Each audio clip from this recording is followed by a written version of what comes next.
우리는 누가복음 말씀을 계속 묵상을 하고 있습니다.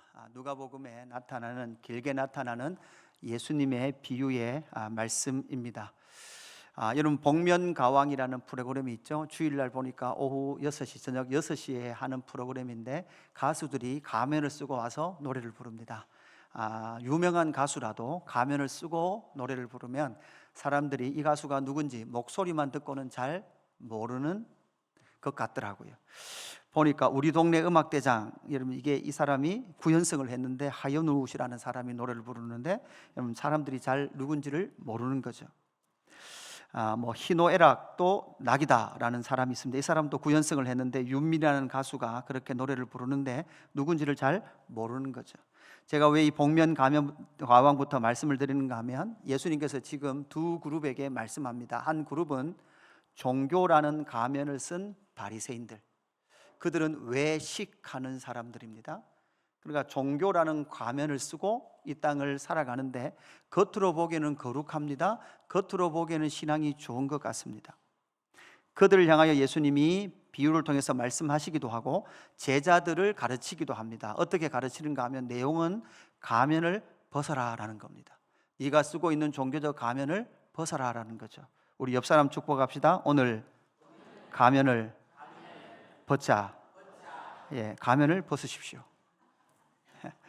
누가복음 14장에서부터 16장까지 나타나는 비유가 여러분 하나 보면 좀 쉽게 이해할 수는 있지만 앞뒤와 연결된 구절을 여러분 연결되어 생각하려고 그러면 상당히 어려운 문제들이 등장합니다.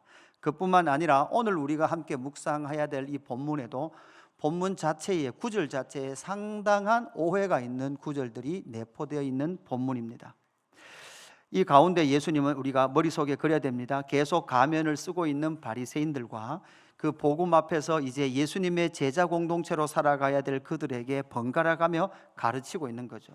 여러분 바리새인들의 특징이 무엇입니까? 누가복음 15장 29절 이후에 나오는 여러분 아버지 집에 계속 있은 마다들과 같습니다. 그 마다들은 아버지께 대답하여 이르되 내가 여러 해 아버지를 섬겨 명을 어김이 없거늘 내게는 염소 새끼 하나라도 주어 나와 내 벗으로 즐기게 하신 일이 없더니, 그러니까 아버지 집에 늘 있는 것처럼 아버지 집을 잘 맡고 있는 것처럼 보이지만 그의 마음속에는 뭐가 있었다는 거예요. 아버지는 나를 위해서 염소 한 마리 잡아주지 않았습니다 라는 원망이 그 아들을 사로잡고 있더라는 거죠. 아버지의 살림을 장녀들과 함께 삼켜버린 이 아들이 돌아오매 이를 위하여 살찐 송아지를 잡으셨나이다. 나를 위하여서는 염소 새끼 한 마리 안 잡아주고 내 동생 창녀들과 함께 아버지의 재물을 다 탕진한 저 동생에게는 살찐 송아리를 잡아주었습니다 라고 원망하면서 지금 뭐 하고 있는 거예요? 아버지의 잔치자리에 들어오지 않은 채 마당에 서 있는 이 마다들의 모습이 곧 누구의 모습이라는 거예요? 가면을 쓰고 있는, 아버지를 향한 원망도 없고 아버지를 잘 섬기는 것 같으나 그의 마음속에는 뭐를 숨겨놓은 거예요? 아버지를 향한 원망을 숨겨놓은 채 있는 그 바리새인들의 모습을 지금 예수님은 책망하고 계시는 거죠. 예수님은 말씀하십니다. 너희들 재물이라는 그 탈을 쓰지 마라. 재물이라는 가면을 쓰지 마라. 재물은 우리를 의롭게 해줄 수 없습니다. 여러분 재물은 무엇하는 겁니까? 재물로 여러분 친구를 사귀는 것이고 재물을 통하여 하나님의 나라가, 그 사귀어진 친구를 통하여 하나님의 나라가 전파되는 줄로 믿습니다. 또한 율법으로도 의로워질 수 없습니다. 율법으로 의로워지는 것이 아니라 여러분 율법을 지키는 그 바리새인들은 누구 앞에 보이기 위해서 율법을 지켰죠? 사람들에게 보이기 위하여. 하나님 앞에 옳은 자 되기를 주님의 이름으로 축복합니다. 오늘 이 긴 본문에, 오늘 긴 비유에 15장, 16장, 이제 14장, 15장, 16장으로 넘어온 이 긴 비유에서 사실 이 비유의 마지막 본문이 결론적인 부분이 1절에서 10절 말씀까지입니다. 그리고 나서 11절부터 19절까지 10명의 나병 환자 중에 한 사람이 예수님께 돌아와 감사했다는 이 이야기로 내용이 펼쳐지고 있습니다. 지금 예수님은 어디를 향해 나가고 있습니까? 예루살렘을 향해 가고 있습니다. 누가복음은 좀 독특해요. 누가복음 9장 51절에 보면 이렇게 이미 말씀하고 있습니다. 예수께서 승천하실 기약이 차감해 예루살렘을 향하여 올라가기로 굳게 결심하시고, 여러분 어디를 지나갑니까? 사마리아를 지나서 예루살렘으로 가시거든요. 그러니까 승천하실 날이 차서 이제 갈릴리에서 어디로 가십니까? 예루살렘으로 가는 길에서 일어났던 이야기가 9장 이후 10장, 11장, 12장, 13장, 14장, 15장 이렇게 계속 오는 거예요. 언제까지 오느냐? 17장까지. 그래서 오늘 17장 11절에 보면 이렇게 기록을 하고 있죠. 예수께서 예루살렘으로 가실 때 사마리아와 갈릴리 사이로 지나가시다가 17장이 되어도 예수님은 아직 예루살렘에 도착하시지 못했어요. 계속 예수님께서는 예루살렘으로 가시는 길에 일어났던 많은 이야기들을 지금 뭐 하고 있는 거예요? 우리에게 가르쳐 주고 있는 거예요.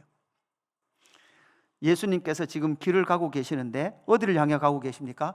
예루살렘을 향해 손에 재림기를 잡고 뒤를 돌아보지 않은 채 가고 계십니다. 이것을 누가복음 13장 33절에 예수님께서 이렇게 말씀하십니다. 그러나 오늘과 내일과 모레는 내가 갈 길을 가야 하리니 선지자가 예루살렘 밖에서는 죽는 법이 없느니라.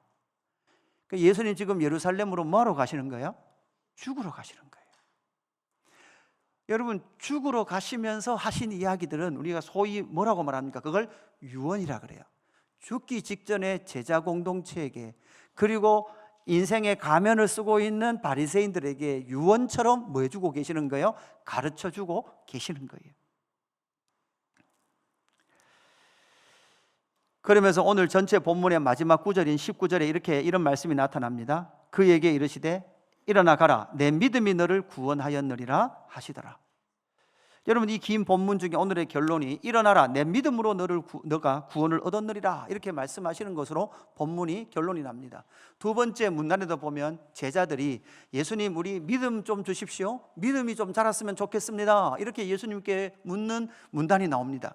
전체적으로 보면 이 모든 긴 비유의 결론은 하나님 앞에서 여러분 무엇으로 구원을 얻습니까? 믿음으로 구원을 얻는다, 이 말씀을 하고 계시는 거죠. 그래서 오늘 제목이 내 믿음이 너를 구원하였느니라 이렇게 되어 있고, 이 믿음으로 말미암아 구원받는다는 것은 어떤 믿음인가? 여러분 기억해야 됩니다. 믿음은 내용이 있습니까? 없습니까? 있습니다. 너는 뭘 믿냐? 이렇게 물을 때 여러분이 믿고 있는 내용이 중요해요. 여러분, 사람은 자기가 믿고 있는 대로 삽니다.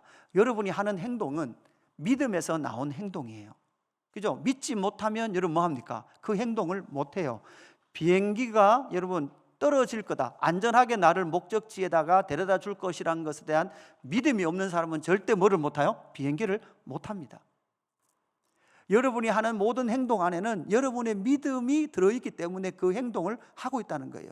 그만큼 여러분 믿음에 믿는 것, 여러분 믿는다라는 것 속에는 뭐가 있다는, 믿음의 내용들이 풍성하다는 거예요. 그래서 내 믿음이 너를 구원하였다 할 때 이 믿음의 내용이 뭐냐는 거예요. 오늘 본문에서 예수님께서 가르쳐 주시는, 제자들에게 가르쳐 주시는 제자 공동체가 가져야 될 믿음이 어떤 믿음이냐라는 것을 여러분 반드시 기억을 해야 됩니다. 첫 번째, 그 믿음은 무엇이냐? 첫 번째, 예수 공동체는 회개와 용서를 믿는 공동체입니다라는 것을 우리에게 말씀해 주고 있습니다. 여러분, 제자 공동체에게 말씀하고 있어요. 여러분, 제자들이 앞으로 세워가야 될 하나님의 나라, 이 제자 공동체는 결점이 없는 공동체일까요? 결점이 있는 공동체일까요? 네, 결점이 있는 공동체예요. 여러분, 대한민국이 정말 이상적인 국가일까요? 여러분, 이상적인 국가가 아마 되기 안 될 거예요. 어려울 거예요. 그렇다면 하나님의 나라, 이 제자들이 세워가야 될 하나님의 나라, 교회 공동체는 이상적인가? 여러분, 이상적이라고 할 수도 있고 이상적이지 않다라고 말할 수도 있을 거예요. 오늘 본문을 가지고 본래퍼는 이렇게 말합니다. 그리스도인이 함께 신앙생활을 하면서 일어날 수밖에 없는 도전과 책임성이래요. 오늘 우리가 묵상해야 될 이 첫 번째 대지에서는 예수 제자 공동체, 그리스도인들이 신앙생활을 하면서 그 공동체 안에 일어날 수밖에 없는 필연적 도전 앞에 놓이게 된다라고 말씀하고 있습니다. 그 필연적 도전이 무엇입니까? 1절입니다. 1절 예수께서 제자들에게 이르시되 실족하게 하는 것이 없을 수는 없으나 그렇게 하게 하는 자는 뭐라고요? 화로다, 이렇게 말씀하고 있습니다. 그러니까 예수님께서 바리새인들에게 그리고 예수님의 제자들에게 번갈아 비유로 말씀하시고 나서 그 많은 비유의 이후에 이제 마지막으로 제자들아 들어라, 교회 공동체 안에는 어떤 일이 있다, 실족할 일들이 있단다, 필연적으로 반드시 실족할 일이 있다라는 거예요. 여러분 여기서 실족하다, 스칸달리온 이런 단어를 쓰는데 여러분 덫, 미끼 이런 거예요. 덫을 놓다, 미끼를 던져 놓다 이런 의미가 되죠. 여러분 그래서 이 실족할 일이 교회 공동체 안에 덫을 놓은 것처럼 일어나더라는 거예요. 이 가운데 예수님은 제자들에게 다시 한 번 더 가르쳐 주고 계십니다. 우리 2절 말씀 같이 한번 화면을 보고 봉독하십시다. 2절 시작. 그가 이 작은 자 중에 하나를 실족하게 할진대 차라리 연자 맷돌이 그 목에 매여 바다에 던져지는 것이 나으니라. 아멘. 여러분 2절 본문 우리 유명하죠? 2절 본문 그러면 여러분 어떤 말씀부터 먼저 기억이 나십니까? 연자 맷돌을 그 목에 매여 바다에 던져지는 것이 낫다. 그러니까 실족하는 일이 없을 수는 없지만 실족하게 하는 사람은 여러분 어떻게 해야 돼요? 목에다가 연자 맷돌, 그냥 소가 돌리는 맷돌, 큰 맷돌을 목에 걸고 바다에 던져지면 여러분 어떻게 되는 거예요? 그냥 바다에 붕당 빠져서 나와요? 못 나와요? 절대 나오지 못하는 상태가 되는 거죠. 여러분 여기서 물어보십시다. 그러면 실족하게 하는 일은 하나님의 나라 안에서 어떤 사람들이 실족하는 일을 많이 행할까요? 여러분 예를 들어 여러분이 교회 안에서 실족할 일을 많이 행할까요? 여러분 목사인 제가 실족할 일을 많이 행할까요? 목사님, 그죠? 목사님 정답. 여러분 이런 거예요. 교회 와서 예배만 탁 직전에 탁 갔다 예배만 들고 탁 가면 여러분 누가 미운 사람 볼 필요도 없고 나와 안 맞는 사람을 만날 필요도 없어요. 예배만 드리면 가면 아무 문제 없이 나는 이곳에 왔다가 예배 드리고 간다면 정말 실족할 일이 없을 겁니다. 그러나 반대로 하나님 앞에 헌신하며 주님의 몸된 교회를 세우며 깊이 공동체 안에 들어오면 들어올수록 여러분 어떤 일은 많이 일어날까요? 실족할 일은 더 많이 일어납니다. 목사님들끼리 모이면 늘 이 말씀이 부담이에요. 그죠? 왜? 목사님들은 간혹 가다가 자주 아니 많이 그래요. 목사님 때문에 상처받았습니다. 그죠? 목사님이 나를 째려봤습니다. 부터 시작해서 목사님이 나만 시킵니다. 부터 시작해서 이런 말을 들었을 때는 참으로 마음이 무겁죠. 그런데 이 말씀에서 여러분 2절 말씀을 다시 한번 열어주십시오. 이 말씀에서 우리는 저 연자 맷돌을 목에 걸고 바다에 빠져진다라는 여러분 유대인들의 과장법의 최극치의 표현이거든요. 저 표현이 있다 보니까 앞에 구절을 잘 잊어버려요. 안 읽고 지나가요. 그냥 지나가요. 그런데 뭐라고 말씀하시는가 하면 그가 이 작은 자 중에 하나를 실족하게 할진대 이렇게 말씀하고 있죠. 자 보십시오. 여러분 예수 제자 공동체 가운데 앞으로 펼쳐질 예수 공동체에 들어오는 사람들은 다 어떤 사람들이라는 거예요? 작은 사람들이라는 거예요. 예수님께서 제자들을 보면서 이 작은 자들 중에 이렇게 말하고 있죠. 이 말은 이 작은 자들 중에 여러분 어떤 자들이 나타날까요? 큰 자들이 나타날 거예요. 이탈리아 수도사 프란체스코라는 사람이 이 수도사가 3주간 금식하는 프로그램을 인도했습니다. 그래서 훈련받는 그 신학생들과 함께 3주 동안 금식을 하는데 금식을 하는 과정 가운데 길을 걷다가 죽집이 나와 식당이 있어요. 그랬더니 그 수도승 중에 한 명이 배고픔을 못 이기고 죽집에 들어가서 뭘 해요? 죽을 먹는 거예요. 실패한 거죠. 금식 실패. 여러분 3주 금식 보통 일이 아니거든요. 그러니까 3주 금식한 것을 실패하고 중간에 죽을 먹으니까 나머지 수도승이 뭐라 그래요? 다 비난하는 거예요. 그죠? 너 때문에 이 금식이 망했다.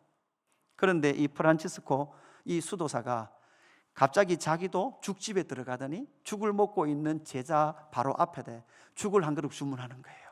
그리고 죽을 개걸스럽게 먹고 있는 제자와 함께 자기도 죽을 먹으면서 하는 말이 나도 배가 고팠단다.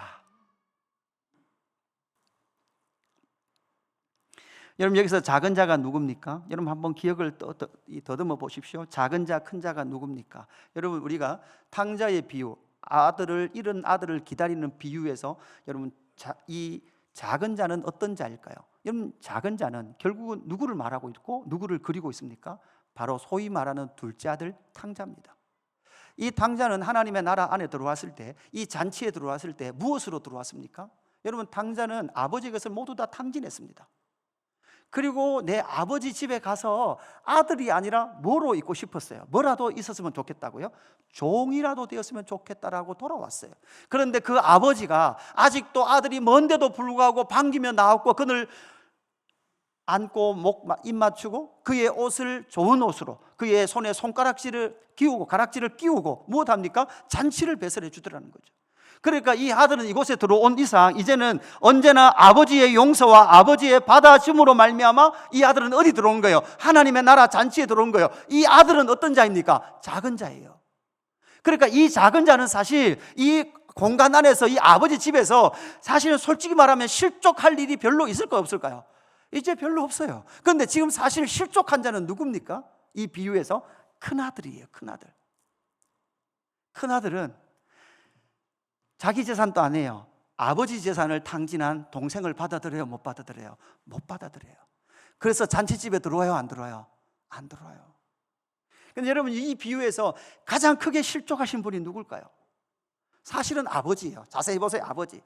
이놈의 둘째 아들은 재산을 줬더니 다 탕진하고 빈몸으로 와요. 또 집에 있는 아들은 아버지 말을 잘 듣는 아들인 줄 알았더니 그러나 그 마음에는 사실 뭐밖에 없다는 거예요. 아버지를 향한 원망과 불만밖에 없더라는 거예요. 아버지 입장에서 얼마나 그죠? 실족하실까? 여러분 또 저 때문에 실족하시죠? 여러분 때문에 저도 실족합니다.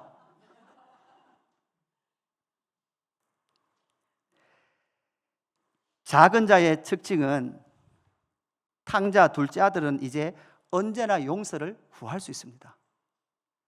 언제나 자기는 용서를 구할 수 있어요. 왜? 자기는 모든 것을 다 잃어버리고 아버지가 아니면 받아줄 수 없는 그 아버지의 은혜를 경험했기 때문에 그 어떤 것도 자기에게 걸리지 않는, 네가 잘못했다 용서를 구하라라고 할 때도 언제나 용서를 구할 수 있고 용서를 받아들일 수 있는 사람이 누굴까요? 바로 탕자 둘째 아들, 그가 곧 누구라는 거예요? 작은 자다라는 것을 말하고 있는 거죠.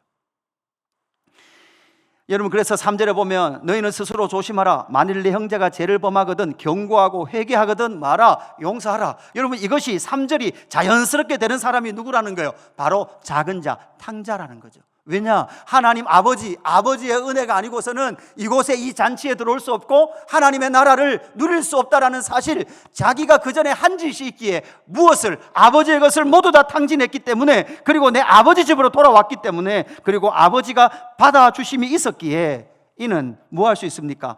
죄에 대하여 경고를 할 수도 있고 회개하면 용서할 수도 있고, 여러분 용서를 받을 수 있는, 그리고 용서를 받아줄 수 있는 그런 작은 자가 되었다라는 사실이죠.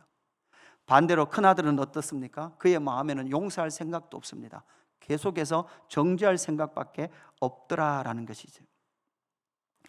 예수님 말씀을 더 진행시키십니다. 이렇게 말씀합니다. 만일 하루에 7번이라도 내게 죄를 짓고 7번 내게 돌아와 내가 회개하노라 하거든 너는 용서하라 하시더라. 여러분 이 말씀 또 오해할 수 있죠. 여러분 이 말씀은 결국은 이 탕자의 죄의 깊이와 죄의 그러한 중함 속에 하나님의 회개하심의 은혜가, 하나님의 용납하심의 은혜가, 또한 복음의 은혜가 얼마나 완전한지를 말씀해 주시는 구절이지, 이걸 잘못 이용해서 내가 똑같은 죄를 짓고 여러분 뭐라 그래요? 은혜의 복음으로 네가 용서해라 이렇게 말해서는 안 된다는 거예요. 우리는 오해하고 있는 거예요. 경고하고 회개하지도 않음에도 불구하고 단지 자기가 그 죄책을 모면하기 위하여 뭐 한다는 거죠? 이렇게 이 말씀을 인용할 수 없다라는 거예요. 아버지의 용서하심은 어떻다? 완전하다. 7번이잖아요. 하나님 아버지의 용서는 완전하다. 그리고 회개한 자는 완전하게 받아주신다라는 구절로 이 구절이 사용되어야지, 죄를 합리화하기나 자기 어떤 상대의 갈등 속에서 언제나 자기를 합리화하는 이 구절로 사용할 수 없다라는 거죠. 여러분 실족할 것, 올무를 두었다. 여러분 바울은 로마서 14장 13절에 이렇게 말합니다. 그런즉 우리가 다시는 서로 비판하지 말고 도리어 부딪힐 것이나 거칠 것을 형제 앞에 두지 아니하도록 말아 주의하라. 여러분 이 말은 형제들이 의도적으로 만다는 거예요. 거치는 돌을 교회 안에 형제들 앞에 둘 수 있다는 거죠.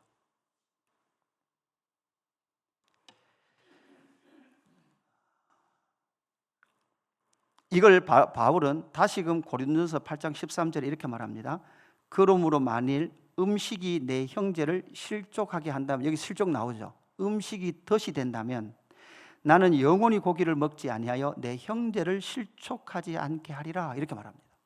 자, 여기서 우리가 잘 봐야 돼요. 그러면 바울이 지금 바울 자기가 고기를 먹는 거, 이 당시 고린도에서 고기 먹는 건 다 뭐라 그랬습니까? 예, 제사를 지낸, 그죠? 이방 종교의 제사를 지내고 나온 고기였어요. 그러니까 바울에게 바울이 이방 신에게 드렸던 저 고기를 지금 먹고 있다라고 비난하는 사람이 있었던 것 같습니다. 그럴 때 바울이 뭐라고 말하는가 하면, 내 형제가 고기 먹는 것 때문에 실족한다면 내가 영원히 고기를 먹지 않겠다라고 선언하고 있어요. 그러면 이 말이 나는 진짜 고기를 안 먹겠다라는 말일까요? 아니면 나는 절대 형제들이 실족한 일을 안 하겠다는 다짐일까요? 여러분, 단지 고기를 안 먹겠다라는 이 내용으로 결론이 나면 또 무슨 문제가 생겨요? 예, 바울이 때로는 전도 대상을 위해 전도자와 앉았을 때, 앞에 앉았을 때 여러분 또다시 고기를 먹을 일이 있겠죠. 먹어야 될 상황이 될 수도 있어요. 그러면 고기 먹고 안 먹고가 죄예요, 아니에요? 아니잖아요. 그런데 상황상 먹은 걸 또 밖에서 뭐라 그래요? 누군가 보고 바울 고기 먹었다, 또 이런단 말이에요. 이게 인간이란 말이에요. 그러니까 이 말씀은 먹었냐 먹느냐 안 먹느냐가 아니라 그만큼 형제를 실족하게 한다면 이곳에 포커스가 있는 거예요. 이 말은 형제가 실족한다면 내가 절대 그 일을 하지 않겠다라는 것과 함께 결국은 형제가 실족할 일들을 교회 공동체 안에, 하나님의 제자 공동체 안에 두겠다, 두지 않겠다라는 그의 마음의 중심을 표현하고 있는 단어라는 거예요. 여러분, 이 말씀을 보면 느끼는 것이 있습니다. 여러분, 실족할 일은 어디든지 다 있습니다, 하나님의 나라 안에는. 그런데 문제는 실족할 일이 있는데 그 실족할 일에 만약에 여기 계신 분이 100명이다. 그런데 실족한 일이 하나 있다면 이 100명이 사실은 다 실족해야 돼요. 그런데 여러분, 100명이 다 실족해요? 한두 명이 실족해요? 한두 명이 실족해요. 여러분, 한번 따라할까요? 따라합시다. 미끼를 잘 피해 다니자. 제가 느끼는 게 있어요. 예전에는 그죠? 목회를 목사님들은 기저귀 갈로 다닌다 그래요. 그 싸는 거예요. 그죠? 이것저것 똥덩어리를 싸놓는 거예요. 그래서 예전에는 똥덩어리를 안 싸놓도록 그랬으면 좋겠어요. 그죠? 그런데 요즘은 저도 생각이 바뀌었어요. 여러분, 마음껏 싸십시오. 아무 때나 싸놓으세요. 제가 최선을 다해서 치우긴 치우지만 여러분 마음대로 싸놓으시고, 여러분도 쌌잖아요. 여러분도 마음대로 똥구덩이 싸놨으니까 눈을 똑바로 뜨고 밟지 않도록 잘 비켜 다니십시오.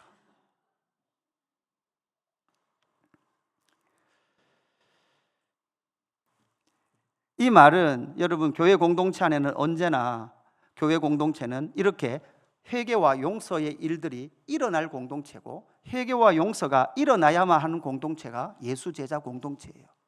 우리 공동체 안에 갈등도 없고 우리가 너무나 좋아요. 여러분, 아마 예수 그분께 처음 오셔서 이렇게 보시면 목사도 잘생겼으니까 좋죠. 눈에서 하트도 나오고 사람들도 좋아서 하트도 나올 거예요. 그러나 3개월만 가보십시오. 3개월만 지나면 저 인간도 마음에 안 들고 저 인간도 마음에 안 들어요.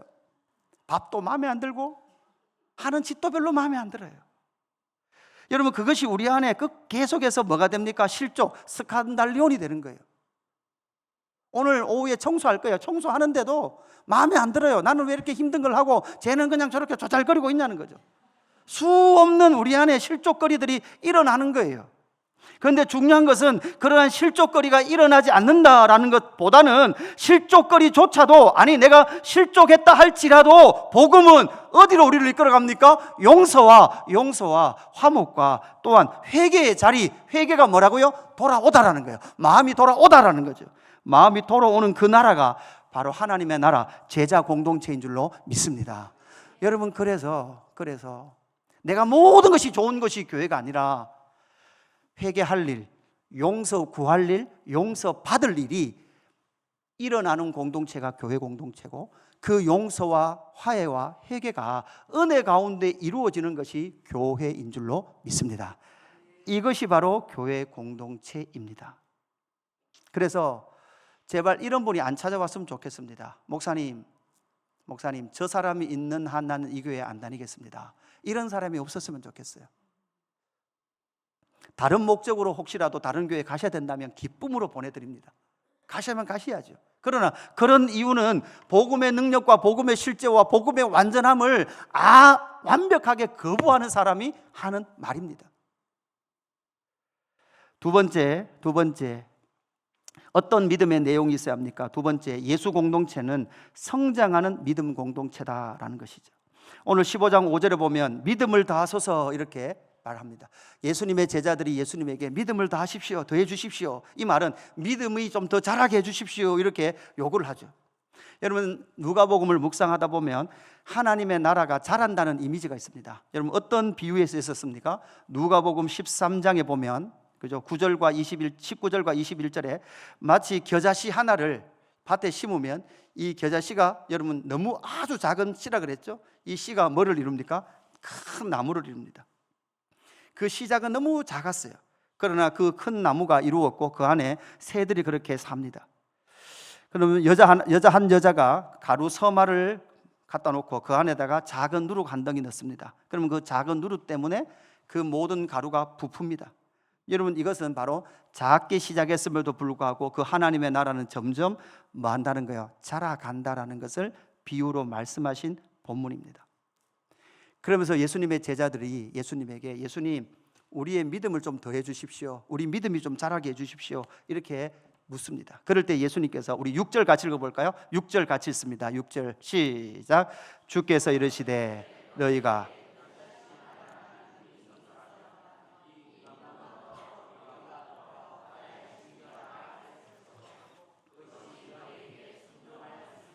아멘. 그죠? 너희에게 겨자씨, 여기도 나오죠? 너희에게 겨자씨 한 알만한 믿음이 있었더라면 이 뽕나무더러 뿌리가 뽑혀 바다에 심기어라 하였을 것이요 그것이 너희에게 순종하였으리라. 여러분, 이렇게 말합니다. 그럼 여러분, 마태복음에서는 이 산들어 들려 바다에 빠져버려 해도 이루어진다라고 했죠. 그럼 여기서 뽕나무 이렇게 했습니다. 뽕나무. 그럼 여기서 왜 뽕나무를 가지고 왔을까요? 여기서 지금 이제 제가 또 텃밭 이야기를 좀 해야 되겠죠, 그죠? 여러분, 뒤에 보면 여러분 이게 꿀벌통이 있잖아요. 꿀벌통을 막고 있는 큰 나무들이 우리 교회와 꿀벌 사이에 통 사이에 있는 게 대부분 뽕나무예요. 그러니까 저게 이제 한 달 반 지나면 저기서 이제 뭐가 그죠? 그 어디가 열립니다. 근데 얘들 씨들이 우리 하단에 이렇게 날라와 가지고 지금 많은 뽕나무가 나 있거든요. 그러니까 제가 지난 주간에 뽕나무를 뽑았는데 뽕나무의 특징이 있습니다. 씨가 떨어져서 나죠. 1년만 자라죠. 1년 자라도요, 여러분 요 새끼손가락 반만 합니다. 그죠? 근데 걔가 좁게 길게 1m 좀 커요. 1m. 1년밖에 안 컸어요. 1년밖에 안 큰 뽕나무 대충 뽑으면 뽑힐까요? 안 뽑힐까요? 안 뽑힙니다.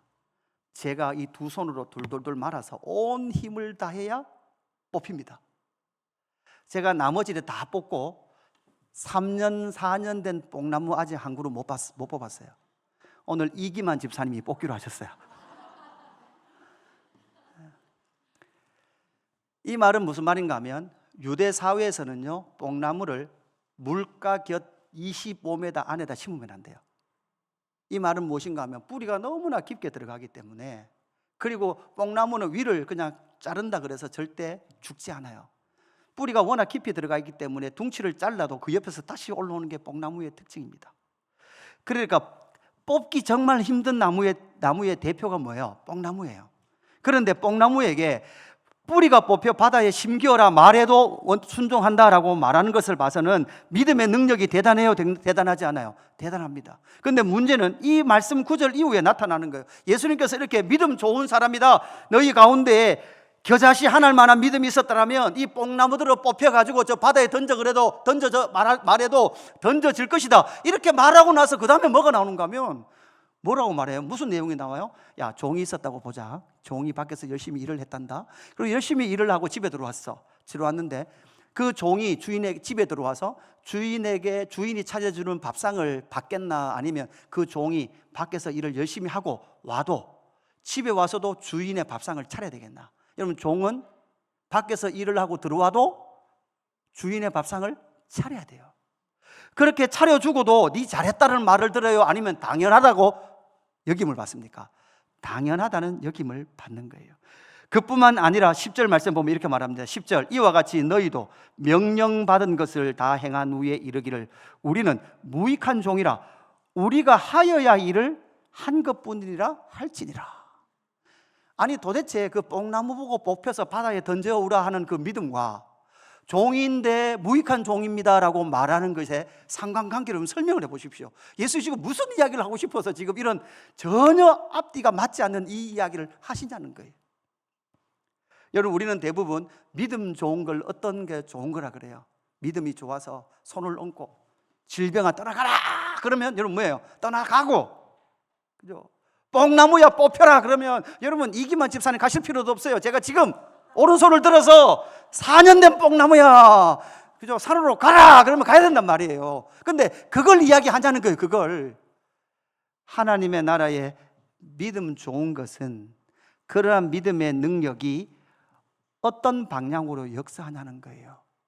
믿음 좋은 사람은 여러분 뭐로 나와요? 종의 모습으로 나오고, 종임에도 불구하고 자기가 종임으로 말미암아 자기가 한 일이 자랑이나 자기의 주장이 되지 아니하고 뭐가 되는 거예요? 예, 무익한 자로서의 삶이 되어지는 사람이 진짜 믿음 좋은 사람이다 라고 말을 하고 있는 거죠. 여기서 무익하다라는 것은 여러분 신약 성경에 보면 오네시모라는 사람이 등장해요. 빌레몬서에 보면 오네시모라는 사람이 등장하는데 이 오네시모의 이름의 뜻이 유익한 자였어요.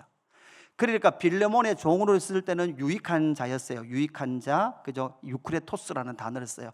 유익한 자였는데 이 오네시모가 자기네 주인이었던 빌레몬의 재산을 훔쳐서 노예가 싫다고 어디까지 도망가 버려요? 로마까지 도망가 버려요.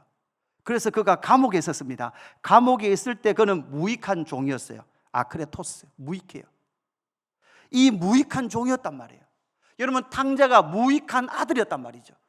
그 무익한 아들이 이제 은혜를 입고 어디에 왔습니까? 아버지의 잔치집, 아버지의 집으로 돌아왔습니다. 돌아왔기 때문에 그가 믿음 좋은 것은 무엇입니까? 돌아온 자로서의 그 삶을 살아가는 거죠. 요한나 벤 자카이라는 사람이 1세기 학자인데 아마 100년경 AD 100년경 사람이에요. 그 사람은 이렇게 말합니다. 율법에 많은 것이 당신에게 성취될지라도 스스로 공로를 주장하지 말라. 왜냐하면 이런 성취가 내가 창조된 목적이기 때문이다. 무익했던 자신을 알고 믿음 좋다 그래서 여러분 어깨를 펴고 네가 그 실력을 행사해라. 너에게 주신 그 믿음의 실력으로 병자를 고쳐라. 너의 실력으로 무슨 많은 일들을 해라 라고 말씀할 거예요. 종도 많은 일을 할 거예요. 많은 일을 함에도 불구하고 진짜 믿음 좋은 사람은 뭐 했던 거예요? 종으로서 해야 될 일을 한 것뿐입니다. 이렇게 인식하는 그 사람이 진짜 믿음 좋은 사람이라고요. 여러분, 우리는 대부분 믿음 좋은 사람의 그 간증들이 이 반대의 간증들을 좋아합니다. 뭐든지 하는 것마다 성공하고, 목사편에 봤을 때 뭐든지 해도 모든 것이 잘 되고, 믿음대로 선포했더니 예배당도 다 올라가고, 믿음대로 선포했더니 그 어려운 시기도 다 극복했습니다. 그래서 정말 나는 대단한 목회를 했습니다 라는 사람이 믿음 좋은 사람이 아니라, 고린도전서 9장 17절 18절 말씀입니다. 이렇게 말합니다. 내가 내 자의로 이것을 행하면 상을 얻으려니와 내가 자의로 아니한다 할지라도 나는 사명을 받았노라. 그런즉 이 내 상이 무엇이냐? 내가 복음을 전할 때 값없이 전하고 복음으로 말미암아 내게 있는 권리를 다 쓰지 아니하는 이것이로다. 아멘. 바울은 대단한 믿음의 사람이었어요.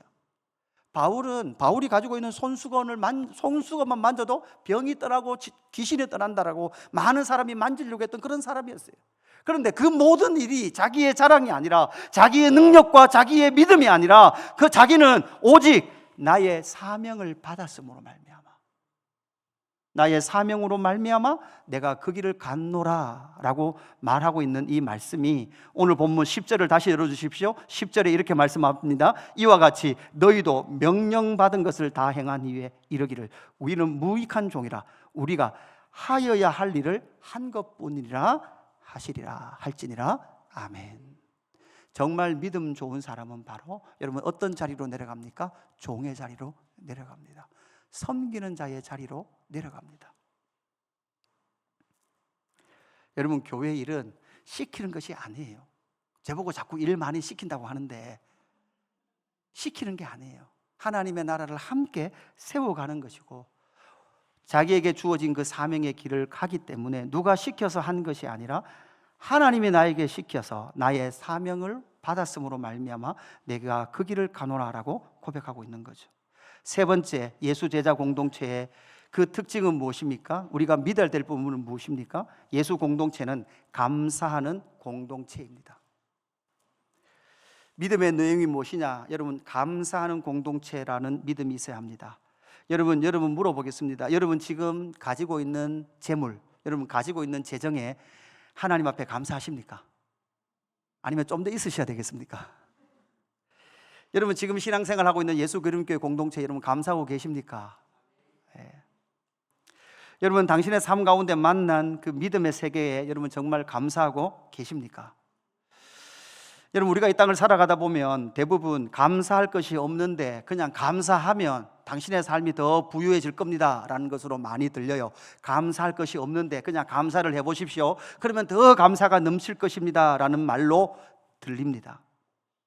그런데 여러분 우리가 알아야 합니다. 인생의 딜레마, 인생의 죄인의 본성은 절대 잘하면 잘할수록 감사가 느는 것이 아니라 여러분 뭐가 늘까요? 원망과 불평이 늡니다. 제가 어린 애들 다 크는 거 봤잖아요. 여러분 크는 거 봤어요, 그죠? 어제 이한이도 저기 있었는데 이한이도 뭐 제 얼굴 제만 보면 막 안겨요. 너무 좋아, 잘 와요. 근데 저 때는요 조금 더 크고 조금 뭐 3살, 4살 될 때는요 여러분 그냥 문방구 가서 그죠 스티커 하나만 사줘도요, 그죠? 막 감사합니다, 감사합니다, 그죠? 스티커 그리고 막 2장만 사줘도요 막 기절을 합니다. 막. 그런데 중학생쯤 되면 더 많은 은혜를 입었을 건데, 더 큰 걸 얻었을 건데도 불구하고 모든 것이 원망이에요. 모든 것이 불평이에요. 그죠? 내 다리는 왜 이렇게 짧냐? 엄마 아빠한테 물어봐. 나는 왜 이렇게 공부를 못하냐? 엄마 아빠한테 물어봐라고요. 그러니까 본성이 살아가면 살아갈수록 우리 안에, 그들 안에 뭐 있습니까? 계속해서 원망과 불평이 늘어가는 거죠. 여러분 우리는 그냥 당신이 감사할 것이 없지만 감사할 것을 찾아서 그냥 감사하면 감사가 늘어갑니다 라는 이 말로 그냥 이 부분을 넘겨서는 안 됩니다. 여러분 오늘 마지막 그 후반부 세 번째 문단의 이야기가 무엇입니까? 예수님께서 사마리아와 갈릴리 사이로 지나가십니다. 지금 예수님은 어디로 가고 계십니까? 예루살렘으로 가고 계십니다. 아직 예루살렘에 들어가지 못한 상황 같습니다. 10명의 나병 환자, 피부병 환자입니다. 예수 선생님, 우리를 불쌍히 여기소서 이렇게 말합니다. 그럴 때 예수님은 그들을 고쳐주시지도 않고 그냥 단지 뭐라고 말씀합니까? 너희들 제사장에 가서 보여라, 너희 몸을 보여라 이렇게 말합니다. 그런데 제사장을 만나러 가는 길에 그들이 보니까 어때요? 깨끗함을 입었어요. 깨끗함을 입었단 말이에요. 깨끗함을 입었는데 문제는 10명이 치료함을 받았는데 그 중에 몇 명만 돌아와요? 1명만 돌아와요. 이 사건의 발단은 뭐 때문에, 누구 때문에 그래요? 제가 보기에는 1명 때문에 그래요. 걔가 안 돌아왔어야 되는데, 그냥 다 갚버렸어야 되는데 1명이 돌아오니까 예수님이 이거 왜 돌아왔냐? 여러분 돌아오다 그랬어요? 그죠? 복음서에 22번 나오는데 그 중에 21번이 어디에 나온다? 누가복음에 나와요. 이 1명이 돌아왔습니다. 누가복음 17장 17절 이후에 이렇게 말합니다. 예수께서 대답하여 이르시되 10사람이 다 깨끗함을 받지 않았느냐? 그 9은 어디 있느냐? 이 이방인 외에는, 여기서 이방인이라고 하죠. 이 이방인 외에는 하나님께 영광을 돌리러 돌아온 자가 없느냐 하시고, 19절 같이 있습니다. 19절 시작. 그에게 이르시되 일어나 가라, 내 믿음이 너를 구원하였느니라 하시더라. 아멘. 결국은 이 사람이, 보십시오, 여러분 10명이 갔습니다. 이 나병 환자들은 대부분 가정 공동체에서 같이 지낼 수 없습니다. 지역사회 공동체와 함께 할 수 없습니다. 그래서 아마 이 나병 환자들, 이 피부병 환자들은 언제나 자기들끼리만 모여 살았습니다. 그들의 소원은 뭡니까? 가정과 함께 사는 거예요. 가족과 함께 사는 거예요. 그래서 평생 동안 가족과 지역사회에서로부터 버림을 받았던 그들이 자기가 제사장에 가는 길 가운데서도 가운데 이 병이 나은 것을 보고 기쁜 나머지 그렇게 소망했던 누구에게 달려간 거예요? 가족에게 달려갔을 거예요. 그러나 이 한 사람은 뭘 잊지 않았습니까? 그들은 자신의 병이 나았다라는 기쁨이 많게 취한 채 누구만 기억했어요? 그들의 가족만 기억했다면 이 한 사람은 그 병을 낫게 하신 분이 누구예요? 예수 그리스도라는 말이죠.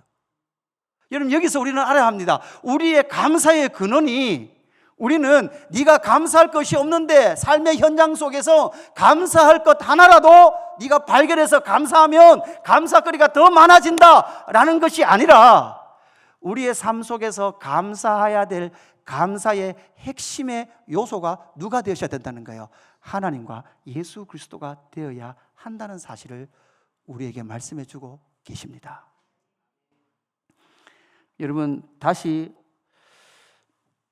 누가복음 15장 탕자의 비유 마지막 부분 마다들의 모습으로 우리가 가보십시다. 이렇게 말씀하고 있습니다. 누가복음 15장 29절, 아버지께 대답하여 이르되 내가 여러 해 아버지를 섬겨 명을 어김이 없거늘 내게는 염소 새끼라도 주어 나와 내 벗으로 즐기게 하신 일이 없더니. 그러니까 우리 모든 삶은요, 아버지에 대한 원망이에요.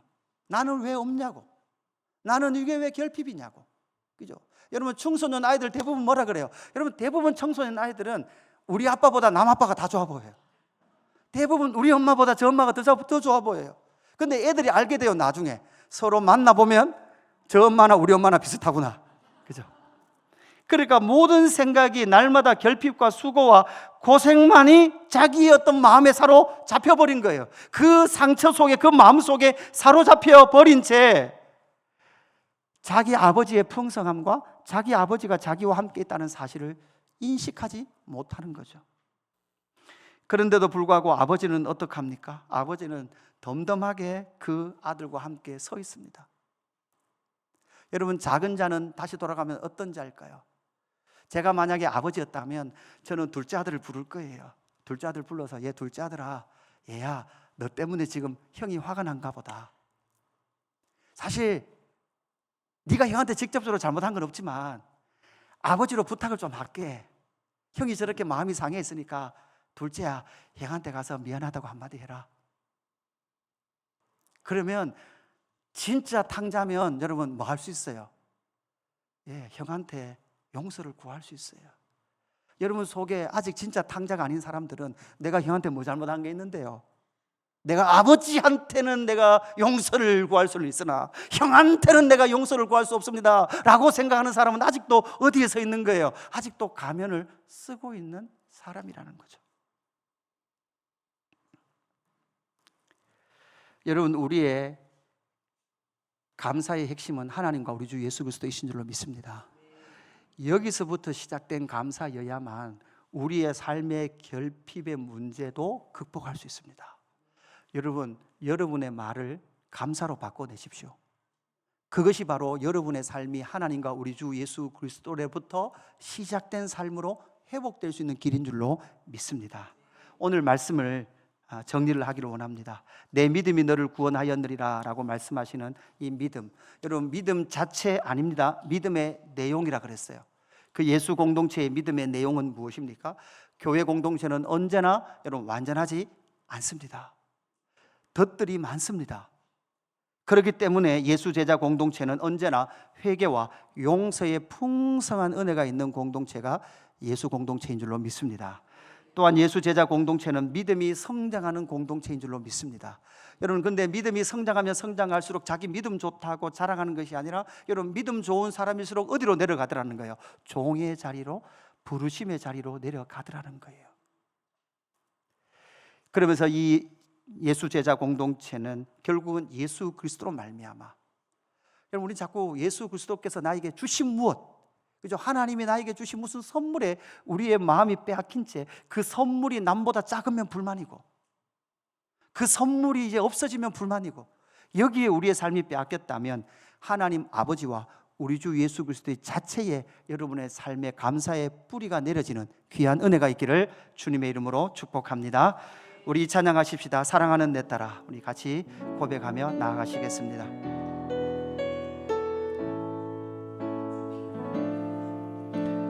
사랑하는